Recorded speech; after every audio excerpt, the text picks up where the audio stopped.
Hola, en aquest tutorial veurem com activar la barra de progrés de la compleció dins d'un curs Moodle. L'eina de progrés de la compleció a Moodle ofereix una manera eficaç de fer un seguiment del progrés dels alumnes als nostres cursos d'aprenentatge d'idiomes.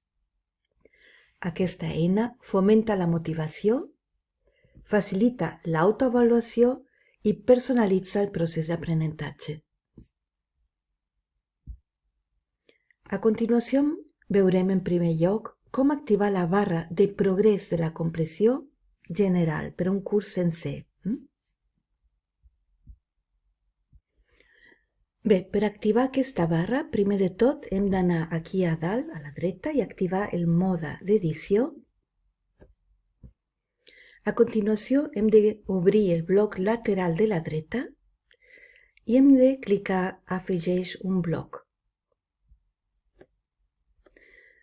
Ara ens surten moltes opcions i agafem la de progrés de la compleció.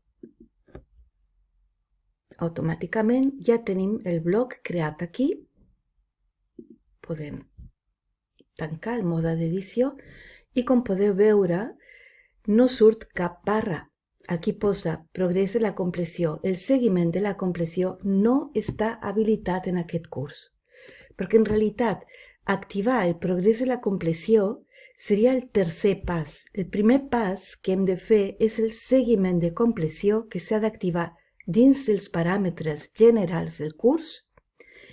El següent pas seria la compleció de l'activitat, que això són els paràmetres de cada activitat, de cada recurs que volem que estigui inclòs dins de la barra de tasques d'avaluació contínua. Bé, anem a paràmetres per poder activar primer de tot el seguiment de compleció. Aquesta activació s'ha de fer una vegada, no cal fer-ho cada 2x3, sinó que és una vegada i ja està. Com veieu, aquí el seguiment de compleció posa habilita el seguiment de la compleció, està marcat amb un no. Marquem amb un sí i també es marca mostra les condicions de compleció de l'activitat. Això ja són els paràmetres concretes de cada activitat i si està marcat amb sí, doncs al costat de la dreta de cada activitat posaran les condicions per aprovar, per tenir aquesta activitat categoritzada com feta. Podem tancar i, molt important, desa els canvis i visualitza.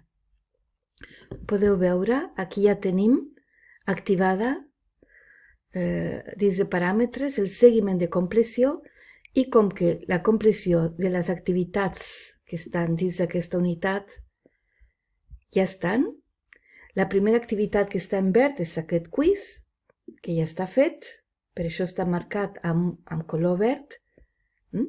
Es pot tornar a fer tantes vegades com els alumnes vulguin, però ja s'ha enviat, per tant, es considera com acabat.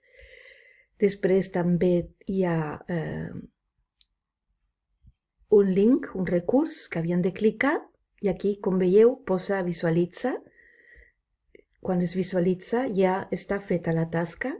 I aquí a frases fetes s'ha de visualitzar, a més s'ha d'afegir 3 entrades diferents al llarg del curs, rebre una qualificació i a més una qualificació d'aprovat.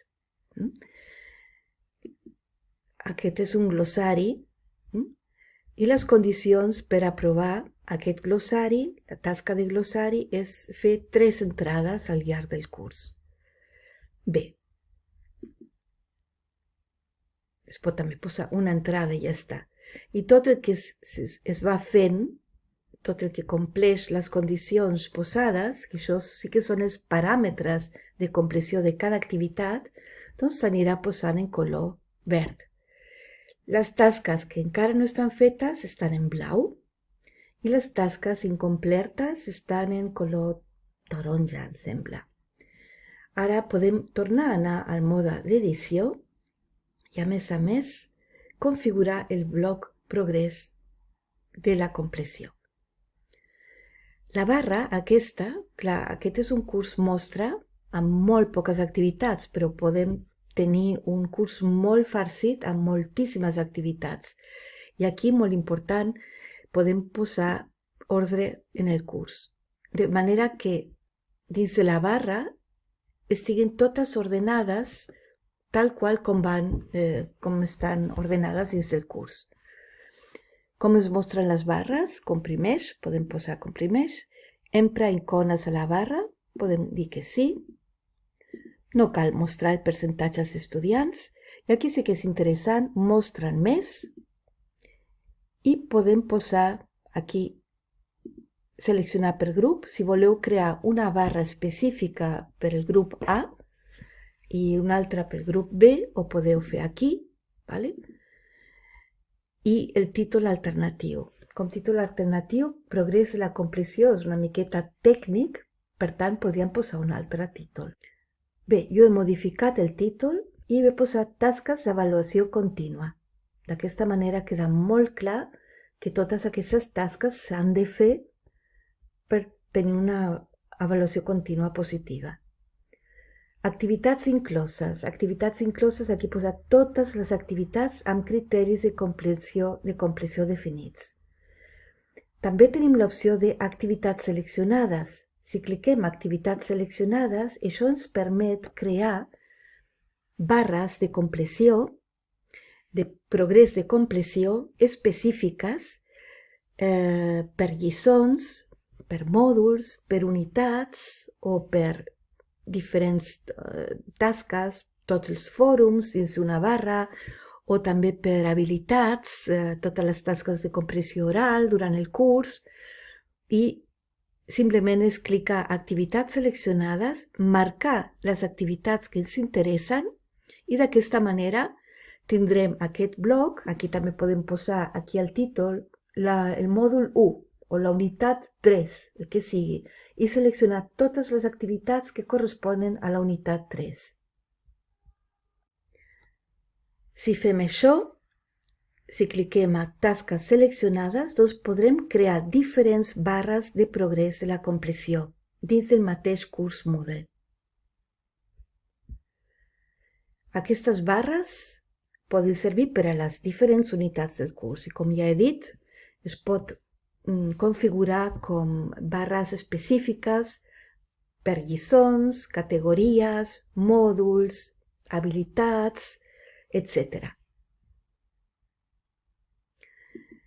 Per fer la selecció d'aquestes activitats que ens interessen que estiguin dins una barra determinada, hem de clicar aquí a Windows, aquí a la tecla Control, hem de mantenir la tecla Control premuda i anar marcant totes les tasques que ens interessen, ¿vale? Si ho fem amb un Mac, el teclat Mac, doncs hem de tenir la tecla Command, la de la dreta, premuda, mentre anem marcant totes les activitats que ens interessen que estiguin dins d'aquesta barra de progrés, de compleció.